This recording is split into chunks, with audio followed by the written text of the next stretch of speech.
Yeah, Rockefeller, we invite you to something epic, you know? Where we hustle out of a sense of hopelessness, sort of a desperation. Through that desperation. Alright guys, you already know who it is. It's your girl at the Fab Life of Dri on Twitter and Instagram. My YouTube is Dri Jamise. Obviously, I'm here with my puppy Bentley. We are covering a special guest today. I'm so excited to share so much content with you guys. What do you bring to the table? We're gonna get into so many different topics this evening. I'm on location, always VIP. I get invited to special places all the time. I'm so honored to be here. Can't wait to show you guys everything, and that is a wrap. Like I said, as promised, I always have special guests. I'm gonna let him do the honors of letting you know who he is. If you don't know, you will know after this. I promise. I've listened to some of his content, and I'm already a fan. I mean, I feel like quality always makes an artist. I guess it increases their legitimacy.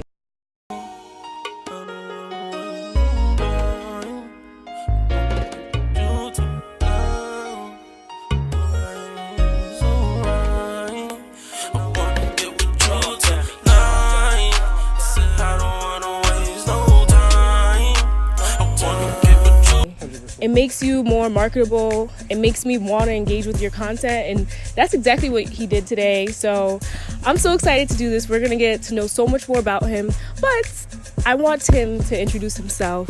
Please give them your social media, where they can find you, and who you are and what you do. All right, social media, Instagram H_B_K_I,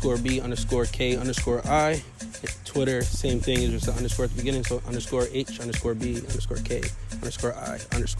Bang. I go by K.I, Jai K. A lot of people know me as Pat Jeezy.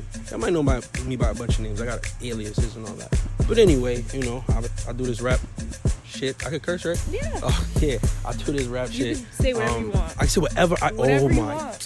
Your story. I got a story to tell, guys. He's telling his story. Anyways, you know, we posted up right here. Spent a lot of time here growing up, so I figured it was only right. Free Gamble, free Zay Bucks, free Fly Tie, you know, free J Loot, you know what it is.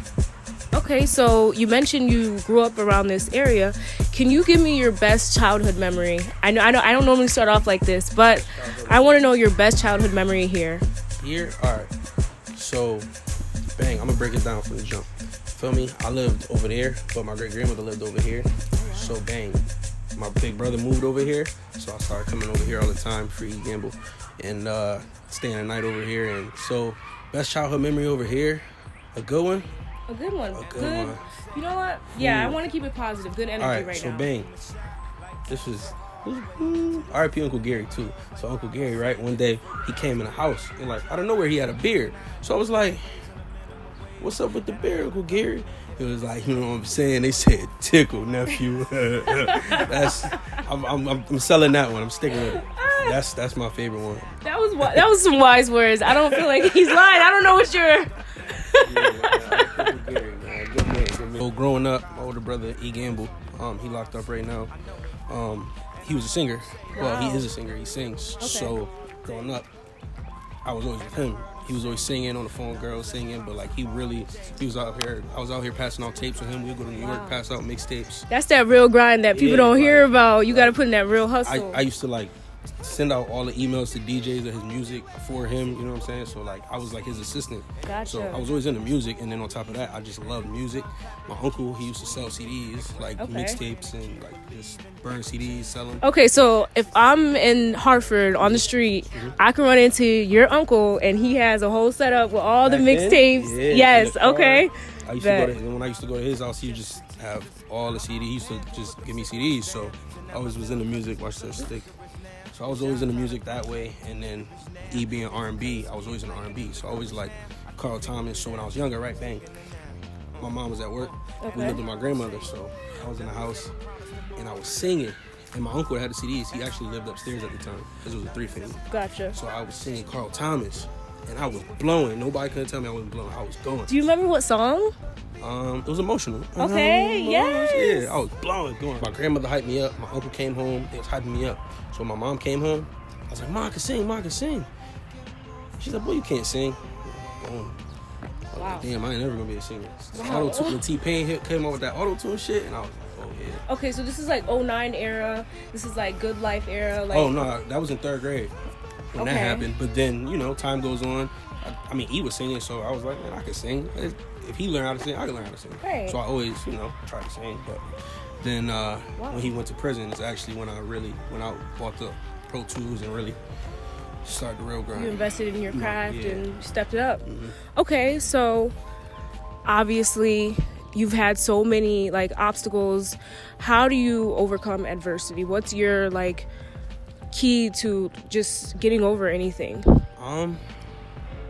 You gotta know yourself. So like, I'm very self-aware, so I stay aware to what emotions I'm feeling, why I'm feeling them, why something happened, why someone may have did something, rather than just trying to jump head first mad. So it's gonna happen regardless. Hey, I want to know top 5 dead or alive. I always ask all my guests this question. This is my top 5. Okay. No particular order. Drake. Right? Because, I mean, Orbs is... That guy's amazing. Nip Hussle. Rest in peace, Nipsey. R.I.P. Nip. This is where it gets tricky. Because I got to throw Big in there. You have to. But if I throw Big in there, I feel obligated to throw Pun in there. Okay. But then that's Packing 4 people. Okay, I'll let you get a bonus then. So Pac, and then I get one more. I'm gonna put in a personal favorite. Max Big of Val. Okay, free to wave. He actually just dropped something from jail. Yeah, yes. I ain't gonna lie. I didn't think he was gonna come back with bangers. Yeah, but it was refreshing to see, like, hear him on a track, and he sounded good. I was shocked. I was like, yeah. It's a vibe for the summer. You definitely gotta have. Honorable mention, the World Boss. Word. All right, guys, we're doing a reset. I've already gotten to know you a little bit, but I feel like I want to know a lot more. I want to get into like your artistic process. I want to get into not only your background, but your educational background, which I just learned about. So can you please talk to me about, or speak to me about your experience attending an HBCU and getting your degree and going through that whole undergrad process? I mean, more props to you. I'm gonna have like applause and all types of graphics for this one, because that's amazing. Like, you're a young Black entrepreneur, you're an artist. Can you please talk to me or tell me more about how you balance your educational life along with your artistic life and your experience? I'm sorry, that was a loaded question. Cool. Attending an HBCU, it was great. It made me who I am today. I'm a genius, but like, we'll get into that later. But it taught me what's the word I'm looking for? Togetherness, if you would. Like, everybody really stuck together. You know what I mean? It wasn't like, I mean, it was like a big high school, don't get me wrong, but like, that's just interacting with people. But like, when people cared about something, they all came together to change it. You know what I mean? And they look out for you. Like, you feel it. It's a different atmosphere from out here. Like, you feel the love. You know what I mean? Like, it's not like the energy. Like, everyone's forward thinking. It's not like crabs. It's not so much as crabs. It's not so many crabs in the barrel.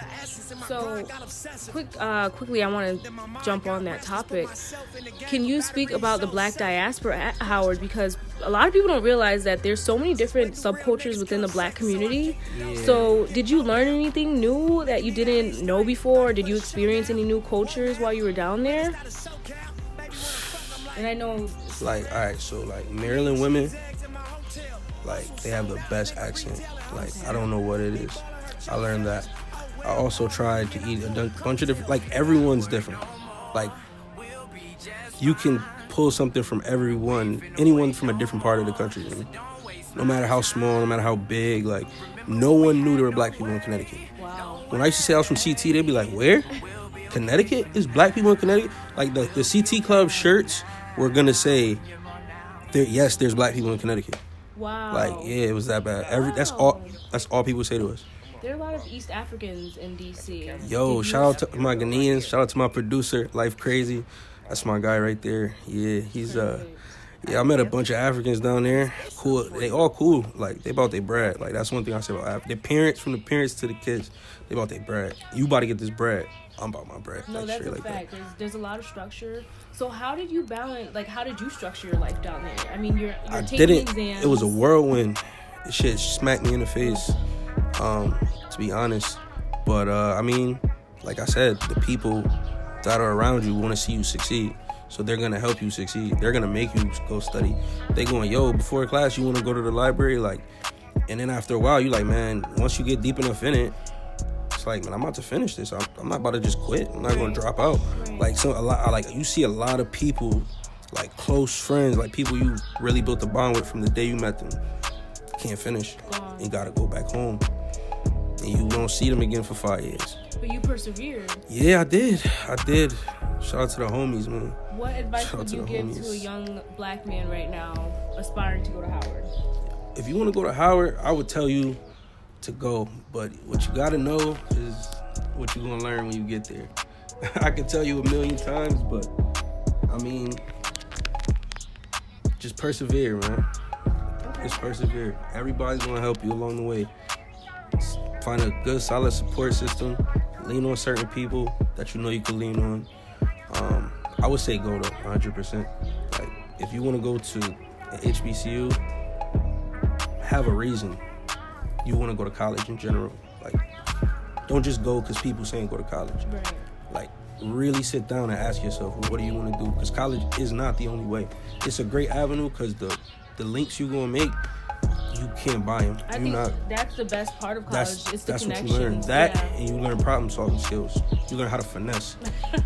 I always say that. College teach you how to finesse. That's all you learn, really. Like, you don't even necessarily, you don't retain all the academics you learn. No, you learn how to pass them classes. Because there's certain teachers that it's like when you go against different opponents in the basketball game. Right. You got to tailor up your work to whoever you're going against. So I always say college gives you the advantage of learning how to finesse the world. Really. Yeah, it teaches you the game of life. Yes. It teaches you how to play. Like a level up. Exactly. I love that. That's really what it's for. Okay. I mean, it's expensive though. Oh yeah. It's one expensive game. Okay, so I want to know, obviously Connecticut, like you said, is such a small market. I want to get your opinion on the current climate in Connecticut and how you feel about the music scene and what's your contribution to the music scene in Connecticut? Okay. How I feel about the music scene currently, how can I say this without sounding rude? Because everything I say is rude. There really isn't there's no climate out here. Like, if you want pop, you gotta go elsewhere. Like, honestly, there is no real, like, this is as poppin', honestly, this is as poppin' as music has ever been. Shout out to E, love him. He was doing this thing out here. Who else? Paper Boys. Who else was out here doing anything? Oscar Black, Opium Black, Smooth Haynes. Like, a lot of them had a lot of success in their own ways. But no one, I feel like because of the internet now, like, it's in the dances and what happened, R.I.P. to Zoe, like, a lot of people turn their head, like, because he was on Vlad, I think it was. He had that one, was it Vlad?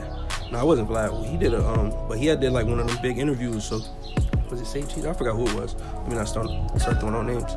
But he had did a big interview, like, so when he died, it was a lot of stories on that. And then Shump pushed it, when Noy had that hit, it just started snowballing.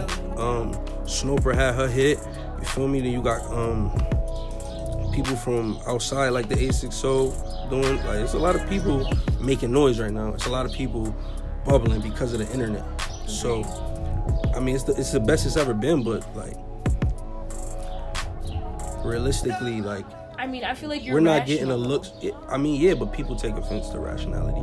No, but you're speaking facts. There really is no market in Connecticut, so it would be beneficial if we all had that community element like you guys had in Howard, so we can propel and grow the market. It's hard out here, though, because it's so small, and everyone knows each other. So no matter what, they gonna look at you like, yo, the dude from whatever that did this. Like, they're not gonna look at you as the artist. Right. They don't respect your artistry, and they won't necessarily support you, but they will go buy or stream everyone else's project. It happens, but I mean, it's a lot. I'm not. The camaraderie right now is as much as it's ever been. I can 100% say that. It's looking good. It's looking up. A lot of people out here doing their thing. So you just see what happens, man. I just think a lot of people need to help shine their spotlight on other people. Like, a lot of people get a lot of looks, and they don't want to give other people looks because they getting the looks, and it's terrible. Like, the environment is just terrible out here. But it is what it is. It's the music industry. It's a dog-eat-dog world. I mean, I feel like what you said was, like, beneficial for everyone to kind of hear. I think the camaraderie is at an all-time high, but like you said, no one wants to share their looks. Yeah, but it's understandable. It's a dog-eat-dog business. It's competition. Like, hip-hop started as a competitive sport. I mean, battle raps and the neighborhood, it was always like that. Who's better? Who's the best MC? Who's best rapper alive? I should start some rap beef right now. Get it poppin'. It's about to be summertime, man. Okay, so I recently listened and watched your video and your visual to Tonight, and I felt like it had such like a melodic feel. You had such a good like concept for the video. So can you talk to me about that song, how the visual all came together, and I guess what's next for you in terms of music and for this next quarter? The song came about because I don't know. Sometimes I hear a beat and I just get in my bag immediately. And like, I freestyled that. It came out, like not the verse, I freestyled the hook. And then I kind of like, usually when because I was recording myself a lot, I would just kind of go in. Whatever I feel, go there, just let it out. And then go back in, and then I could fill it in later. So yeah, that song, was I even at the crib? I think I was at old boy house, but it don't even matter. But I heard the beat. Did you write that about a special someone? Yeah, all my music is like the truth. Okay, so unfortunately. Unfortunately, I mean, everybody embellishes a little bit, but like everything's about like real life situation. If I'm talking about somebody, if they hear the song, they gonna know it's about them. Gotcha. Or they just dense. Gotcha. Yeah. Gotcha. Okay, so you were talking to me about how the song came together. Yeah, honestly, I went through a difficulty with an engineer I was recording with, so I was promoting a project that I wasn't able to get my masters to, so I started going to trap. Shout out to Trap Beats, and at the time I was recording at my manuscript. That's what I recorded that one at, and I just went on, funny enough, I went on hiphopinstrumentals.com, and I just started cycling through instrumentals, listening to hip-hop instrumentals, and I heard that one, and it just clicked. Went in there, did it, because, I mean, I was sitting right in front of the mic, did it real quick, because I had a rough draft. I listened to it, so when I finally got a trap, just went in there, and I was drinking, too, but sometimes you need a little... Yeah, in the studio, that's the vibe. You need a little vibe. Like, not too many dudes, like, maybe me, one other person, or two other people, bottles, some, the Good potion. energy. Yeah. You have to protect your space. So, speaking of your studio experience, I want you to walk me through your blueprint when you're making a song. Obviously, Tonight came organically. It just came through. Is your process always like that, or what's your ritual when you're walking in a studio and you first hear a beat? When I'm walking into the studio, I'm already prepared. Like, I do my music before I lay it down before I get there, so I know how I want everything to sound. Cause there's nothing worse than paying for studio time and just being in there, like trying to do one song for 4 hours. It's like an expensive karaoke habit. If It's like at this point, are you investing or are you just wasting money? So, being that I always recorded myself, I'm always ready when I go to the studio. So I walk in, I'll tell them to put on the beat. I'll have them run it through like maybe 2 times. Go in there, just get to it.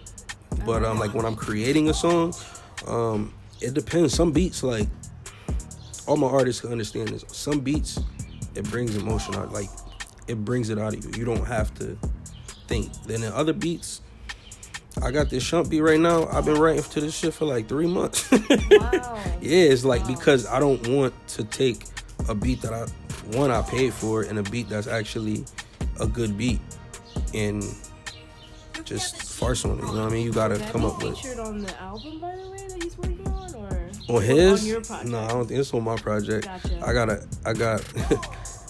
I'm working on something to come out. I'm not gonna say when. I don't want to talk prematurely, but yeah, I got a couple beats with him, a couple beats from Life Crazy. I'm just gonna make it like two different producers. I'm excited, guys. I can't wait. You got the exclusive. Oh my gosh, I get exclusives. Okay, so I want to know, if you could bring back one person, who would you bring back and what would you ask them and why? Damn. If I could bring back one person, selfishly, no, I'm not gonna be selfish. If I could bring back one person, damn, it'll have to be Nipsey. Just because he's so recent and he's the most recent death that's affected a mass amount of people like it did. To the left of me, we was lurking on her. Ain't show no mercy on her. We was going back to back. We put a curfew on her. It was dark clouds on us, but that was perfect for. I mean, I would say Tupac, but if I brought Tupac back right now, he wouldn't know what's going on. Yeah, right. So I have to say Nipsey. Where do you think Tupac's trajectory would have been during this current political climate, this current climate in music? How do you think he would have merged into the new? There's no way they was gonna let Tupac live. I'm sorry. There's no way they was gonna let Tupac live. I can't fathom it, because every revolutionary, anybody with a point to prove, with a real message to really positively affect us, they don't make it. So how can you predict their trajectory? We haven't seen it. They've all been killed. All of them. That's true. All the young As soon as they talk about infrastructure, I mean, he would be a king. He had too much in him. I think he would have transitioned more into the arts, more of an actor, movie star. I don't think he would have necessarily. In that way? But no, just in general. Oh, in general? Yeah. Yeah, I like that, but that's the thing. You can't limit him. I wouldn't be surprised if he was doing pottery. That's true. And moved and became a monk and then came, but he was a different type of dude. That's true. So That's true. he could have did anything. He could have. We'll never know, though, right? So, unless you hide it, stop playing. I want to touch back on Nipsey. Yeah. Obviously, his situation was heartbreaking, and he always just tried to empower his neighborhood. I mean, he literally went back and built his community back up, brick by brick. Began to be empowered, yeah. So I want to know about that, fine line of giving back to your community, but still transitioning into that, I don't want to say superstar, but transitioning into a serious musician and being serious about your craft and not necessarily being engaged with all the activities you used to be in or dealing with certain people you used to deal with. How do you navigate that fine line with giving back, staying authentic to yourself and your roots, but still moving on with yourself and your career? Me personally, I can't really speak for anyone else. The Nipsey situation is unfortunate, and it was different because his way of life was different than mine. Me personally, I mean, I have a plan. So when money start actually coming in, however it comes in, the plan is to employ my relatives and not just have them around. Employ my loved ones. You know what I'm saying? You like to drive, right? So you could be my driver. You like to do this, you could do this. But they're getting paid. Right. We have a business that's operating. We're not just having people around to smoke. Oh, you like weed? You could be the dude that gets my weed legally. Get everyone permit. You like to shoot people? Let's get you a legal permit. You can be my shooter, literally. Right. There's no need to. I mean, but everybody's mindset's different. But that's how I see it. I mean, me personally, I have a business plan. I have a business idea, I should say, because it's not fully mapped out yet. I want to open rec centers, 24 hour, where these kids could go play 24 hours. There's no way you could play ball 24 hours out. At all. There's no 24-hour restaurants. There's no safe space where the youth can just go and enjoy themselves and be congregate without getting in trouble. Everyone want to know why all the suburbs kids run to Hartford, because after 10:30, what can you do in Bloomfield? Right. There's nothing. Dead. What could you do on Wednesday after 10? Everything closed. You might could get some Wilson's. Shout out to Wilson's Pizza. They know me. Small Exit cheese, 34. extra cheese. All right, so in your opinion, obviously there's a change in hip hop. We discussed some like of the older generation, little pun stories and things of that nature. There's a rise in like streaming and marketing tactics and just gimmicks. How do you like separate yourself from that, or how do you use that to your advantage? And I guess like, what was, in your opinion, what was the best era of music, now or then? Okay, so the gimmicks, I mean, that bird got me. That bird got me. I might keep that one in there. Go ahead. I don't get embarrassed. But the gimmicks. The gimmick, I mean, it's funny. Like, it's funny to me. I think I'm funny. I don't think I need a gimmick because I'm funny. Like, people tell me I'm funny. I don't just think I'm funny. I'm hilarious. I mean, I might have a little bit dark humor, but I'm funny as hell. So, like, that'll be my gimmick. You just I don't yourself. need it. Authenticity. Yeah. I mean, the camera loves me, and then I think I'm funny. So that's my gimmick. But best era of music. Early 2000s. Sorry, 90s. It's early 2000s. 50 Cent came out with the Hood Nigga Bible, and it was over. Like, Get Rich or Die Trying. Dipset. Thinking of like How to Rob, Ghetto Garage. Yeah, like, Cam was out here, Louis, Dewey, and Huey, and like, it was Pink Rovers. Like, it got crazy. Who else? Like, think of all the one-hit wonders in that era. Like, I think that's when hip hop became like universally the strongest market in music. Yeah. Like the 2000s was Soulja Boy. Yeah. When I was on what cruise was that? That was the Tom Joyner family reunion cruise. They played Crank That. I ain't know no kid in the room. We was in unison cranking it in the kid. Yo, I was like, yo. Soulja Boy, tough. Hey, I got this new dance for y'all called the Soulja Boy.